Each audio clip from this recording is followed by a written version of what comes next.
Moïse Katumbi. Si certains veulent changer la Constitution, c'est pour permettre au président actuel de faire un troisième mandat.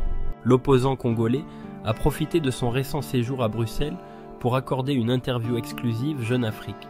Moïse Katumbi est revenu sur plusieurs sujets d'actualité, dont le débat sur la révision de la Constitution engagée par le parti au pouvoir, Union pour la démocratie et le progrès social, UDPS. Interview. Katumbi borderline, c'est le propos du président de la République et c'est comme ça qu'il vous qualifie. Est-ce un qualificatif qui vous convient?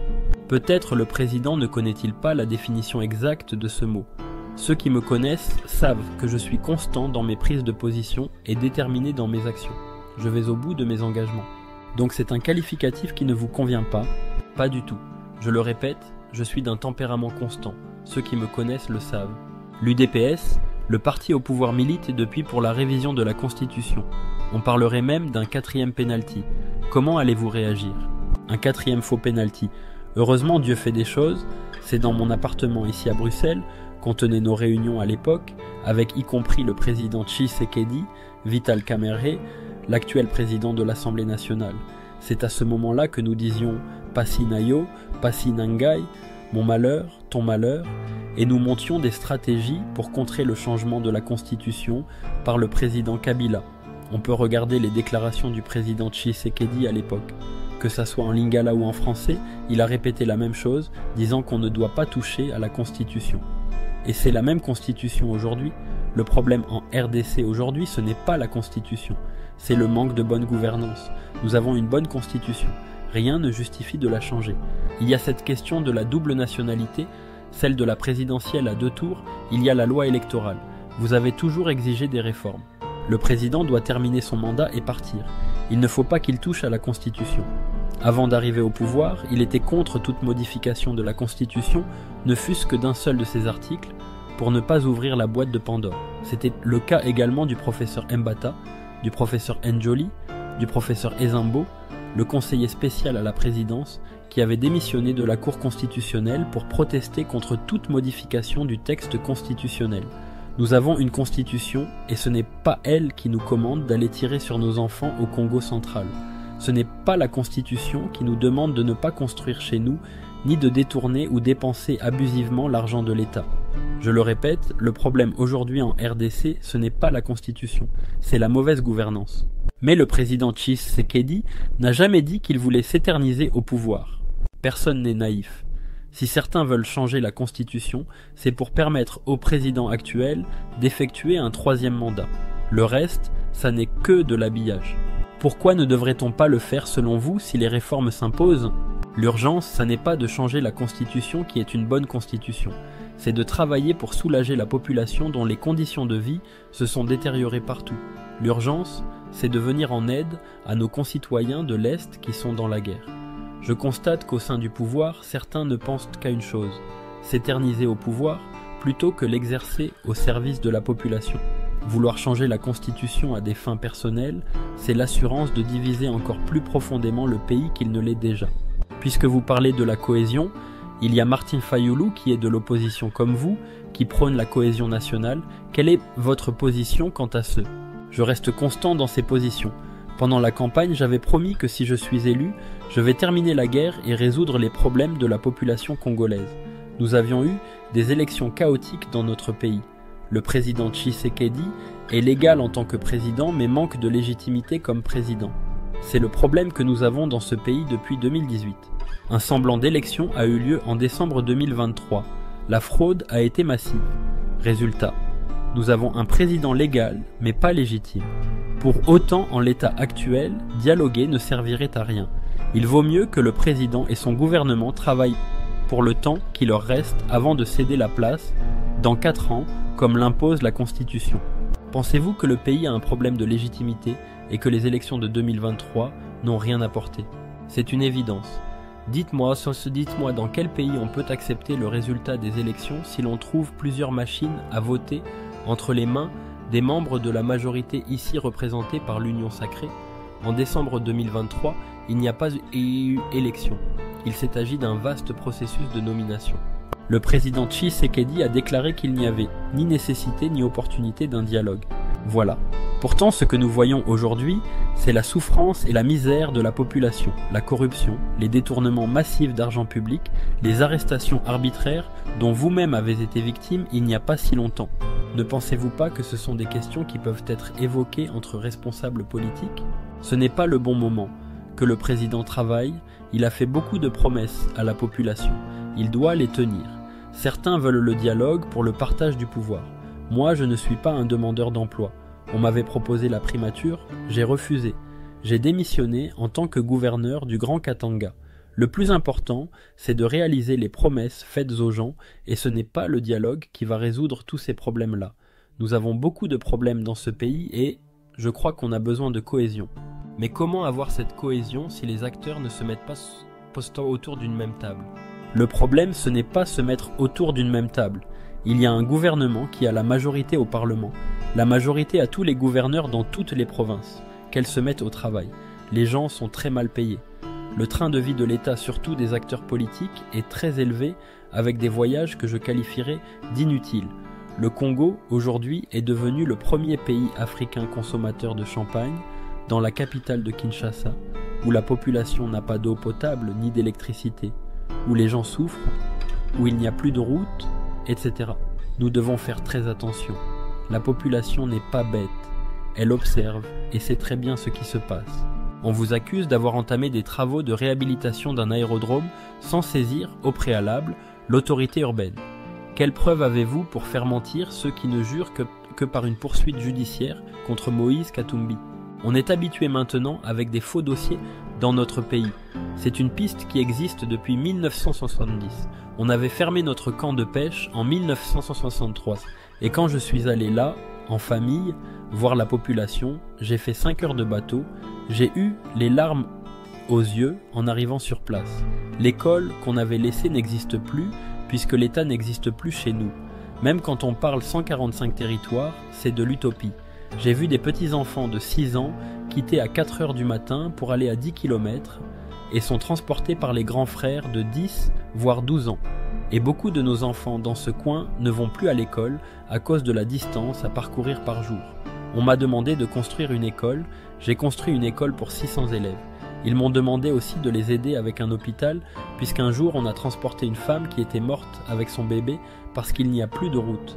Celle que j'ai laissée n'existe plus. Je suis un homme qui pense à l'autre. Je fais du bien à l'autre. La population m'a demandé de réhabiliter la route de Mulonde à Lubumbashi. C'est plus ou moins 500 km. J'ai dit non, je n'ai pas les moyens de faire ça. Je fais les 10 km. Après, ils me diront, c'est vrai, vous nous construisez l'hôpital. Mais les médecins viendront comment? Sachant que pour aller là, l'ancien ministre Mwando, qui revenait de Moba pendant les vacances parlementaires avec une nouvelle Jeep, a fait 3 semaines sur cette route de Mulonde à Lubumbashi. Vous vous rendez compte que si on doit envoyer des vaccins, on n'a pas de camion frigorifique, si on a mené des médecins pour intervenir, etc. Et ils m'ont dit, pourquoi vous ne réhabiliterez pas la piste qui existe? J'ai réhabilité plusieurs pistes et j'ai commencé à réhabiliter cette piste parce qu'elle est dans une concession privée, la nôtre. Chaque année, je réhabilite la piste de Kashobwe, de Kilwa et d'autres pistes en terre parce qu'après la saison de pluie, il faut réhabiliter. Et c'est le propriétaire, d'après la loi, qui doit le faire. Mais pourquoi ne pas avoir avisé préalablement les autorités? Quand vous lisez la lettre, on dit qu'il fallait faire une demande de formulaire.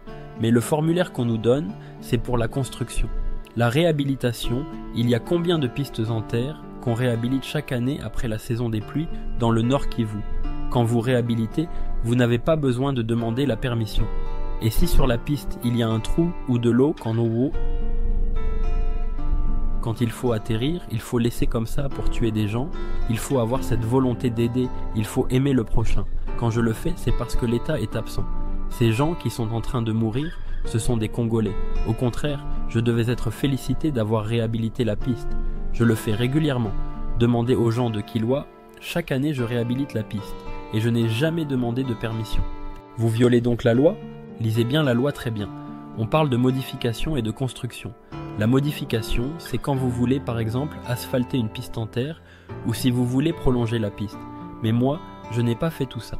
C'est une piste de 1300 mètres et en réhabilitation, je suis à plus ou moins 900 mètres. Il faut quand même qu'on soit sérieux. Ce que je fais, c'est normalement l'État qui devait le faire ailleurs, sur d'autres pistes. Mais si la population vous avait alerté, il ne fallait pas, à votre niveau, saisir les officiels. Pas du tout. Pas pour la réhabilitation. Quand on termine la réhabilitation, on appelle maintenant l'avion civil pour venir constater et apprécier le travail réalisé. Ce sont des pistes qui existent. Quand vous réhabilitez, les gens de l'avion civil viennent voir les travaux. Je le fais régulièrement et ils viennent de temps en temps à Cachoboué pour vérifier sans les aviser. Quand il y a des trous, ils vous disent que vous ne pouvez pas atterrir. Réhabilitez d'abord la piste. Il y a combien de pistes ici au pays? Demandez la liste. Le problème ici, c'est qu'on parle d'un lieu qui se situe à peine 100 km de la Zambie. Si on ne connaît pas le pays, c'est malheureux. Aujourd'hui, on a Google. Il faut alors y aller. Mulunde est à 100 km de la Zambie et que dire de Cachoboué, mon village qui est à 800 mètres de la Zambie, et la piste de Cachoboué fait 2 km 300, le double de la petite piste de Mulonde. Dites-moi une rébellion où on a utilisé des petits porteurs pour amener 6 personnes. C'est grotesque. Mais selon les informations obtenues des sources proches de l'armée, la piste de Mulonde serait préparée à accueillir de gros porteurs aussi. C'est totalement faux. Jusque-là, on n'a même pas dépassé 1000 mètres. Vous pouvez aller vérifier. Je demande à tout le monde d'y aller. La piste de Cachoboué à 80 mètres sur 2 km 300, avez-vous vu de gros porteurs atterrir là? Encore que là, je suis à la frontière avec la Zambie. Quand on cherche des poux, il faut bien les chercher. Moi, je suis en train d'aider ma population et je continuerai à le faire. On ne peut pas me l'interdire. Le président Tshisekedi est allé inaugurer un pont à Kasenga. Qui a construit la piste sur laquelle il a atterri avec son hélicoptère? C'est moi qui ai construit cela. La personne de Katumbi qui veut se substituer à l'État? Non, j'interviens là où il y a un besoin. Quand je construis des blocs opératoires, pourquoi je le fais? Pourquoi je donne des ambulances là où il n'y a pas d'ambulance? Pourquoi j'ai construit des hôpitaux? Parce que l'État est absent, il est en faillite. Ça ne doit pas être une excuse pour violer la loi? Ce n'est pas violer la loi. Lisez bien la loi. Ce n'est pas une modification ni une construction. Je réhabilite. C'est quoi la situation aujourd'hui à Mulonde? Ils sont arrivés à Mulonde, la première de choses, c'était de voler ma Jeep et d'arrêter mon chauffeur. Ils ont même sorti des prisonniers politiques pour dire que ce sont des gens que Katumbi voulait utiliser. Cachoboué, c'est à 250 km de Lubumbashi et Mulonde, c'est à 500 km de Lubumbashi. Si vous voulez attaquer Lubumbashi, ne serait pas un peu éloigné? On voit bien que toute cette affaire ne tient pas debout. Pensez-vous qu'il existe un plan pour vous arrêter? Ma conscience est tranquille. Je n'ai rien fait. C'est de l'arbitraire. On l'a vu dans ce pays. Le cas de Chérubin Okende, c'était toujours avec le fameux général Ndaiwel qui avait envoyé les gens de la DEMIAP. Salomon Idi Kalonda était arrêté devant moi. On veut faire taire les gens. Ça ne marche pas comme ça. Vous-même, en tant que journaliste, avez fait la prison pour rien. Pour rien. Dans des pays sérieux, vous devriez porter plainte contre l'État. S'il vous arrivait quelque chose en prison, vous auriez laissé votre famille. L'arbitraire là, c'est ce que nous ne voulons pas. Et je suis très étonné que ça soit un président qui était opposant hier, qui continue à faire des choses comme ça. Du côté du pouvoir, on accuse Katumbi de vouloir trop se victimiser. Jamais. La petite piste que je suis en train de réhabiliter, est-ce bien ça, la priorité pour le gouvernement? Il y a la guerre dans l'Est, il n'y a pas de route, il n'y a pas d'électricité ni d'eau, les enseignants sont en grève, l'insécurité est partout, pas une semaine ne se passe sans qu'éclate un scandale de corruption, etc. Je ne suis pas quelqu'un qui pleurniche, je suis quelqu'un qui agit. Quand il y a des problèmes, je trouve des solutions. Même quand j'étais gouverneur, aucun jour j'ai dit que ça ne va pas à cause de l'autre. J'assume ce que je fais. Je suis en train de réhabiliter cette piste pour aider mes frères congolais. Votre conseiller spécial, Salomon Kalonda, est aujourd'hui libre après des mois de détention. Quelle leçon tirer de cette situation? C'est de l'arbitraire. Salomon Kalonda a été arrêté. On lui a attribué une arme qui ne lui appartenait pas. Elle appartenait au garde Cukor du sénateur Matata Ponyo, ancien Premier ministre. C'est de la mauvaise foi. Sur cette arme, c'était marqué PNC, c'est-à-dire Police nationale congolaise. Et cette arme était déclarée. Malgré ça, Salomon a passé 1 an en prison, à la prison militaire de Ndolo, dans des conditions d'autant plus inhumaines qu'il était malade. Sa maison et celle de sa maman a été cassée. C'est honteux. Il y a une vie après le pouvoir. Monsieur Tshisekedi termine son mandat en 2028. Il ne doit pas énerver les gens. Ce n'est pas la politique qui va nous séparer. Un rapprochement Katumbi. Kabila est-il envisagé ou pas, et dans quelles conditions? Je me suis réconcilié avec le président Kabila. Ce n'était pas une réconciliation intervenue nuitamment. Nous l'avions fait pendant la journée à la cathédrale. Moi, je suis allé aux élections, mais lui a refusé. C'est ça, la démocratie. Il n'y a plus de problème entre le président Kabila et moi. Vous avez été un des piliers de l'union sacrée de la nation. Êtes-vous prêt aujourd'hui à recomposer avec Tshisekedi? Vous savez, je suis allé vers le président quand il était en détresse. Il a fait un appel et je suis allé de bonne foi. Et ce qui est mauvais au niveau de l'union sacrée, c'est que quand on critique, on n'aime pas le président. Depuis que je suis né, je n'avais jamais connu de président exempt des critiques. Macron est critiqué. Biden et Obama ont été critiqués. Quand j'étais gouverneur, j'ai moi aussi été critiqué. Il faut poser la question à mes ministres. Tous les gens qui me critiquaient, je les recevais et les invitais même au Conseil des ministres. Quand on vous critique, on vous demande de mieux faire. Ce n'est pas qu'on est en train de vous nuire. Ici, c'est la vie des millions de personnes dans notre pays qui est en jeu. Moi, j'avais refusé la primature parce que je savais qu'on n'irait nulle part aussi longtemps qu'on n'a pas considéré notre cahier des charges. Donc ce ne sera plus possible de recomposer avec Félix Tshisekedi. Le train est passé. Il reste un frère. Je lui souhaite bonne chance. Katumbi sera encore candidat en 2028. Nous ne sommes pas encore en 2028. Aujourd'hui, ce qui me préoccupe, c'est l'état du pays. Les Congolais vivent une descente aux enfers. Rien ne marche, j'étais dans le Saint-Kourou. J'ai vu la souffrance de la population. Comme partout ailleurs, en RDC. À Mbuji-Mayi, l'Amiba aujourd'hui est à terre, ce qui crée d'énormes problèmes à la population.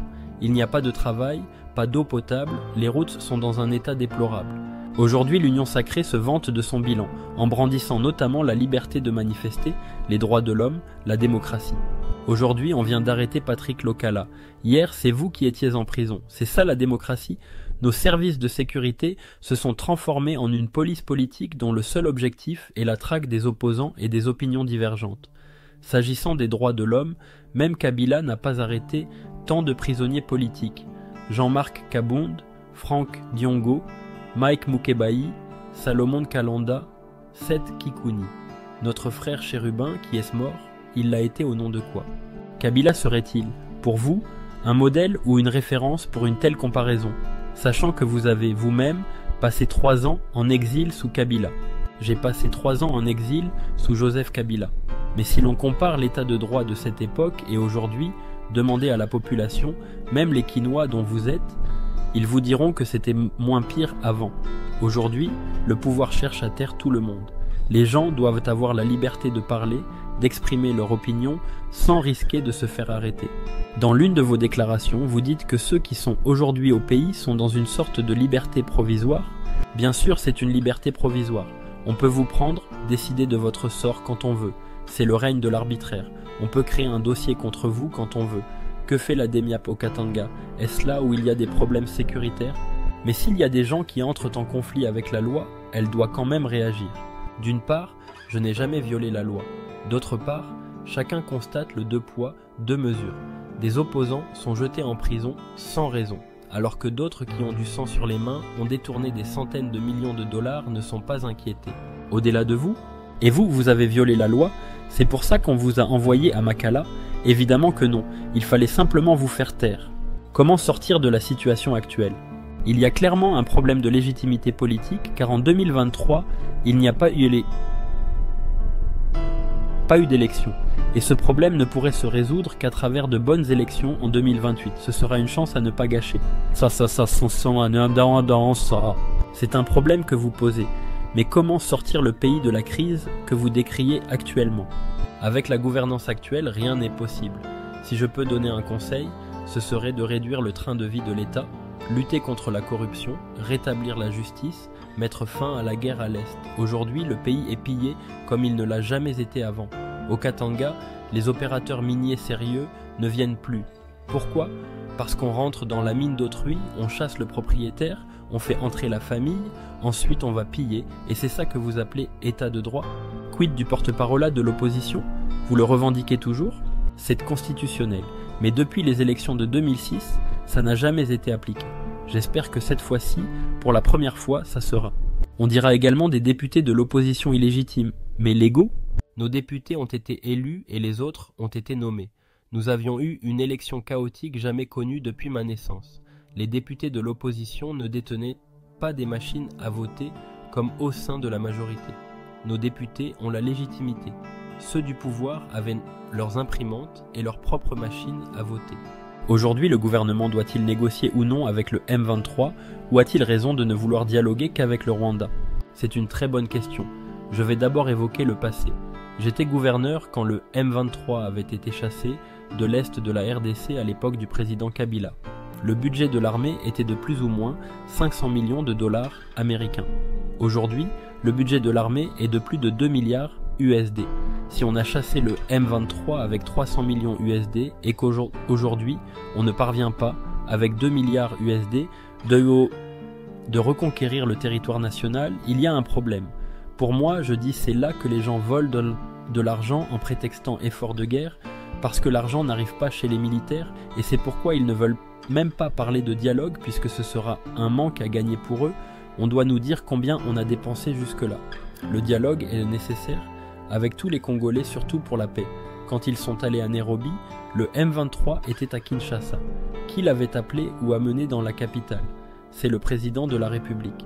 Mais il a dit qu'il n'était pas au courant et que c'était son ministre de l'Intérieur. Mais comment pouvez-vous diriger un pays et vous ne savez pas que votre ministre amène des rebelles? Un responsable politique doit s'assumer. C'est comme tout ce monde qu'on vient d'arrêter. Seth Kikouni, toi-même, Jean-Marc Kabound, très récemment. Un jour, le président risque de dire qu'il n'était pas au courant. Êtes-vous au courant que le Rwanda agresse le Congo? Je suis au courant. Tout le monde est au courant. Les rebelles du M23 sont entrés par la frontière avec l'Ouganda. Où étaient les militaires ougandais? Au pays. Aussi longtemps qu'on ne dira pas la vérité à la population congolaise, qu'on fera traîner cette guerre parce que les gens sont en train de se sucrer dans cet argent d'effort de guerre, la guerre va continuer. Il y a une agression puisqu'un pays s'est amené avec son armée. Ce n'est pas une guerre voulue, même quand il s'agit d'une agression. Qui est sur le commandant suprême? C'est le président de la République qui doit résoudre ce problème. Mais il est engagé dans la résolution sur toutes les voies, diplomatiques, militaires. Quand on a été agressé à l'époque où j'étais gouverneur, Kabila n'a pas chassé le M23, et avec quel budget? Mais il y a eu de dialogue et négociations. Non, il n'y a pas eu négociation. Il y a même eu des marches pour féliciter l'armée. Le feu Mamadou Ndala, c'est lui qui commandait au front. Ils étaient motivés, ce qui n'est pas le cas aujourd'hui. Avant de parler de dialogue, il faut d'abord agir sur le terrain. Il faut bien payer nos militaires. Est-ce que ce sont nos voisins qui ont demandé de payer 70 USD à nos militaires? Moi, mon programme avait prévu de payer 500 USD par militaire. Quel est aujourd'hui le message de l'opposant Moïse Katumbi au président Paul Kagame qui agresse la RDC? Il ne s'agit pas de parler, il s'agit d'agir. Durant la campagne, j'ai dit qu'en 3 mois, si j'étais président, je mettrais un terme à la guerre dans l'est du pays. Si j'avais été président, ce conflit aurait déjà été terminé. En attendant, je renouvelle ma confiance au président Lourenço qui mène avec sérieux le processus de Luanda. Au passage, j'ai été le premier à demander à ce que ce soit lui le médiateur.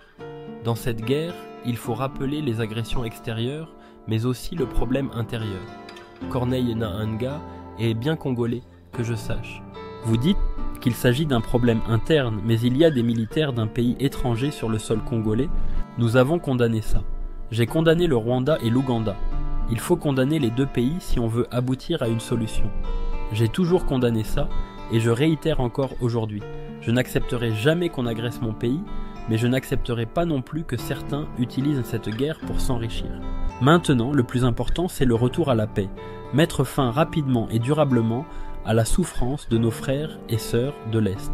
Il y a aujourd'hui, selon la société civile du Nord Kivu et de l'Ituri, 7 millions de Congolais déplacés internes dans leur propre pays. C'est inacceptable. Il est possible de régler ce problème. C'est une question de volonté et de savoir-faire. Ouais. Babi Awesika, information, tout est juste, tout est clair. Jeunesse congolaise au travail, il y a grand prêtre responsable, Pierre Moulumba. Oh, Chenegito Kona Taya, Babebe Nzambeya. Imanje Gito Kona formé ya Congo. Bazakolanda, Chebango Basalirie. Yo, lalele, Bolokena Leli, Nzambea Batela Yoe. Pierre Moulumba na Ebio, Koko Mako, Wereus.